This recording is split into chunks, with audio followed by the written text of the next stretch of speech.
Welcome. The following short presentation analyzes and compares the 6 green building standards currently referenced in the Sustainable Design section of Connecticut's 2020 Low-Income Housing Tax Credit Qualified Allocation Plan. The presentation was developed by Susan Odell for the Connecticut Multifamily Housing Peer-to-Peer Network, a group of affordable housing stakeholders focused on improving the sustainability and performance of multifamily housing across the state.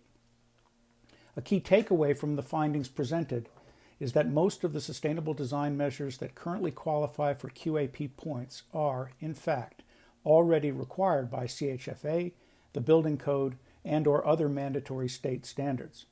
This is good news because it means that Connecticut's current energy/sustainability requirements are robust and our baseline is already high. However, it also means that, with the exception of passive house measures, points are currently being awarded for what is, essentially, required standard practice in the state. They do not necessarily incent the type of forward-looking stretch goals that will be necessary to meet the governor's sustainability and climate change objectives. Please enjoy this presentation. Good morning. Thank you for participating in this presentation. My name is Susan Odell. As you see on the screen, I'm a senior project architect at Paul Bailey Architect, who has been doing affordable housing for over 30 years now. I've been with the firm for more than 7 years, and in 2016, I jumped in with both feet to the deep end of the pool and got my certified passive house consultant certification and started working passive house, and that was coincided with when the Department of Housing and Connecticut Housing Finance Authority incentivized passive house for the first time in their LIHTC QAP. So let's get started. Buildings have extensive direct and indirect impacts on the environment. During their construction, occupancy, renovation, repurposing, and demolition, buildings use energy, water, and raw materials. They generate waste, and they emit harmful atmospheric emissions. In fact, the building sector currently produces about 1/3 of all emissions in the United States, and that number goes up to 40% worldwide. These facts have prompted the creation of green building standards, certifications, and rating systems aimed at mitigating the impact of buildings on the natural environment through sustainable design. The push towards sustainable design increased with the launch in 1990, up here in the corner, of Building Research Establishment's Environmental Assessment Method, or BREEAM, the first green building rating system in the world. 1995 saw the launch of Energy Star for buildings, and in 1996, the Passive House Institute was formally brought into existence in Germany based on more than 20 years of research and study into lowering energy demands in buildings. In 1998, the U.S. Green Building Council followed suit and developed and released criteria also aimed at improving the environmental performance of buildings through its Leadership in Energy and Environmental Design, or LEED, rating system for new construction. Since that first release, LEED has continued to grow in prominence and to include rating systems for existing buildings and entire neighborhoods. If one program can be accredited with the Great Awakening in the United States to all of this, I think LEED is it. Additional rating systems have been developed that were influenced by these early programs, but are tailored to their own national or local priorities and requirements, like Enterprise Green Communities, which is tailored to affordable housing, or Earthcraft, my personal favorite title, which is tailored to the southeastern states. As the move towards sustainable design has gained national and international prominence, primarily due to an increased focus on climate change, rating systems were initiated that seek to go beyond the limits of current policy and building practices to address broader issues of sustainability or evolving concepts such as net zero energy, and also living and restorative building concepts that improve the natural environment or those that model nature's processes. The International Future Institute's Living Building Challenge is a really great example of that. Finally, a few of these programs are single attribute, focusing solely on water or energy, like Energy Star, while others are multi-attribute, addressing emissions, toxicity, and overall environmental performance in addition to water and energy, like Green Globes, Green Guard, or jumping down here, National Green Building Standard, to name a few. So, while the philosophy, approach, and certification method vary across these systems, a common objective is that projects awarded or certified within these programs are designed to reduce the overall impact of the built environment on human health and the natural environment. A primary reason for the creation of rating systems is the need to more clearly define, implement, and measure green strategies and their outcomes and impacts. So what specifically are these green strategies? They are to reduce water consumption, reduce energy consumption, optimize the use of materials, maximize the use of existing infrastructure, minimize intrusion into undeveloped areas, foster community connection, improve resilience, protect and improve health, and finally, provide environmental justice and equity. However, for today's purposes, we need to narrow our focus to the green programs that are in Connecticut's 2020 QAP. So we're going to look at Enterprise Green Communities, National Green Building Standard, LEED, Zero Energy Ready Home, the HERS Index, and Passive House, both PHI and PIAS.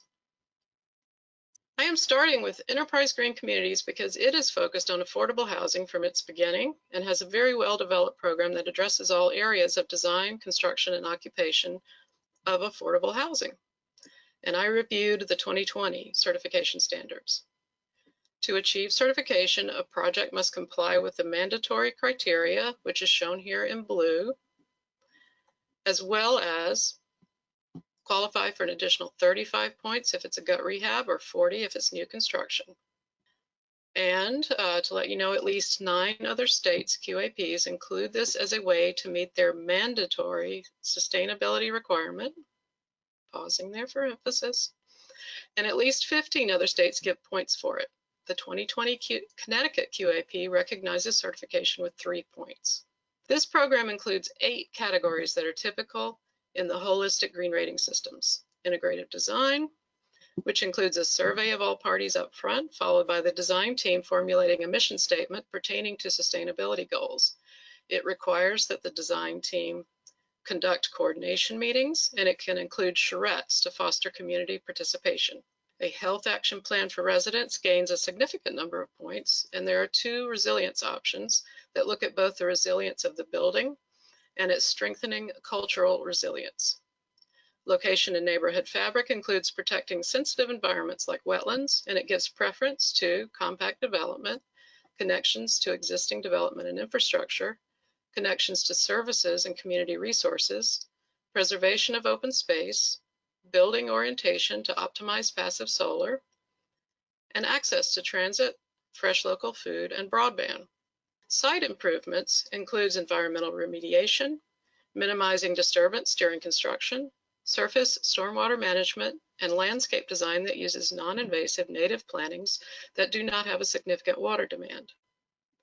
Water emphasizes conservation of water through the use of low-flow fixtures and fittings, water quality testing, and efficient plumbing layout and design.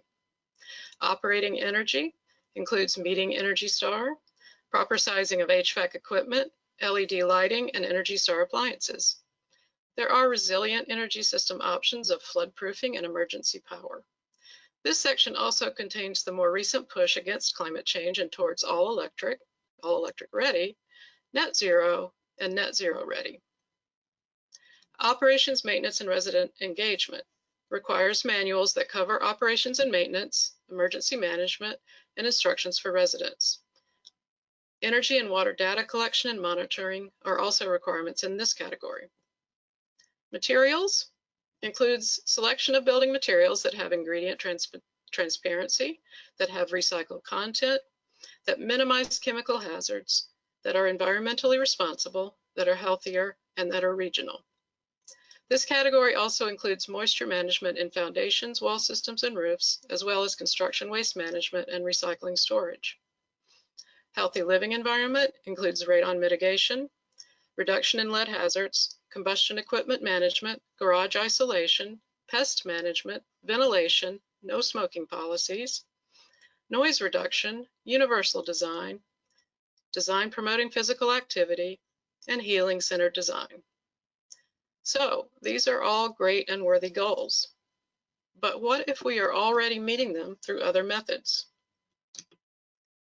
The orange represents the overlap between Enterprise Green Community Standards and the state of Connecticut's baseline requirements for affordable housing, which comes from the CHFA Multifamily Design, Construction, and Sustainability Standards, the 2018 Connecticut Building Code, local Connecticut municipalities' zoning regulations, state wetlands regulations, and other state agency requirements such as the DEEP's management of waterways and flood zones and environmental remediation of sites, and finally, even the 2020 Connecticut QAP, which offers points in other sections for some of the same things that are incentivized here.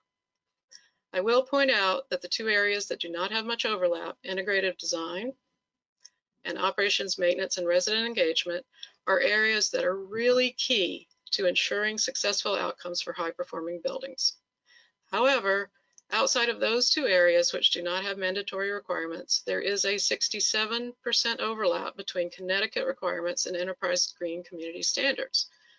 To be fair, there would be extra work and the associated extra cost in the necessary reviews and provision of documentation that would be needed to certify to these standards, but there is very little extra work in actually meeting these standards.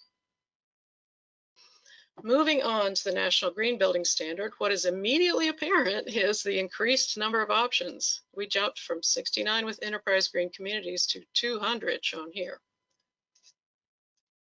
But that aside, back to the stats. At least 10 other states' QAPs include this as a way to meet their mandatory sustainability requirement. And at least 15 other states give points for one or more of the 4 levels of certification, which are bronze, silver, gold, and emerald. The 2020 Connecticut QAP recognizes silver with 4 points and emerald with 5 points, and it does not recognize the bronze or gold levels. You see here 7 of the 8 categories that we looked at under Enterprise Green Communities, albeit with slightly different naming conventions, and they cover the same essential topics that we just reviewed, so I won't go into detail with them. With 131 extra boxes to check, this standard is definitely more thorough. However, so many of them are just a restatement of Connecticut Building Code requirements, CHFA guidelines, Connecticut municipalities' zoning and wetlands regulations, or other Connecticut regulating agencies' requirements. The orange boxes represent a 65% overlap, which is more than enough to get to silver at least, with one exception. As before, you see minimal overlap in operations, maintenance, and building owner education, so extra work would be required to provide the mandatory manuals required here. But aside from that, there is very little here that qualifies as above and beyond. Next up, we have LEED. The Grand Dame of Standards is recognized in at least 10 other states' QAPs as a way to meet their mandatory sustainability requirement. And at least 15 other states give points for one or more of the 4 levels of certification, which are certification, silver, gold, and platinum. The 2020 Connecticut QAP recognizes silver with 4 points and platinum with 5. It does not recognize the certification or gold levels. You see here 7 of the 8 categories that we looked at under Enterprise Green Communities, again with slightly different names, again covering those same essential topics. We're back down to just 49 items listed here, with a fair amount of them being mandatory, which is shown in blue. However, as you might expect by now, there is significant overlap with Connecticut requirements or standards to the tune of 92%. That one mandatory blue box that stands out is education of tenant or building manager, which reflects what we have noted before, that this is the one area that might require a little extra work if one chooses to certify with LEED. All right, 3 down, 3 to go. Here we have Zero Energy Ready Home Certification, which the 2020 Connecticut QAP recognizes for 3 points. This one is less popular in other states' QAPs. I have found only 2 other states so far that offer points for it. You will see that there are 3 missing areas: location and neighborhood fabric, site improvements, and operations, maintenance, and resident engagement. And I really stretched the envelope to make their category of design baseline equivalent to integrative design. This one really is more laser focused on water and energy savings and indoor air quality, along with, of course, as the name implies, Renewable Ready. So for the overlap, there's a lot in water and energy savings and some in other areas for a total of 73% overlap.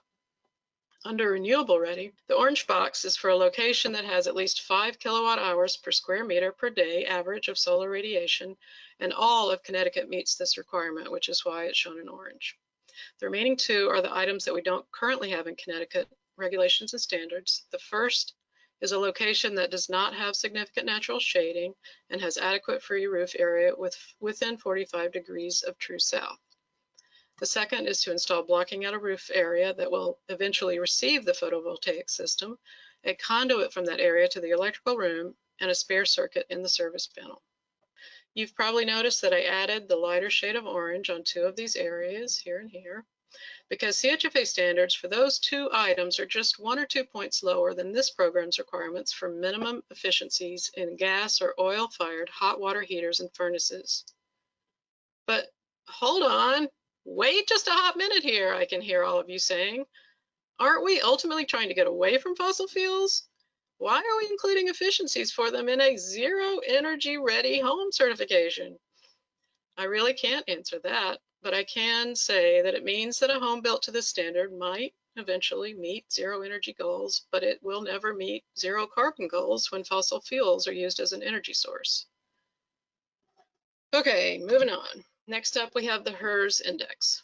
The home energy rating system goes from 100 to 0, with 100 being the average new home that is being constructed today and 0 representing a zero energy and hopefully zero carbon as well home. The 2020 Connecticut QAP recognizes projected HERS indexes of 50 and below for 3 points in combination with enterprise green communities or zero energy ready homes.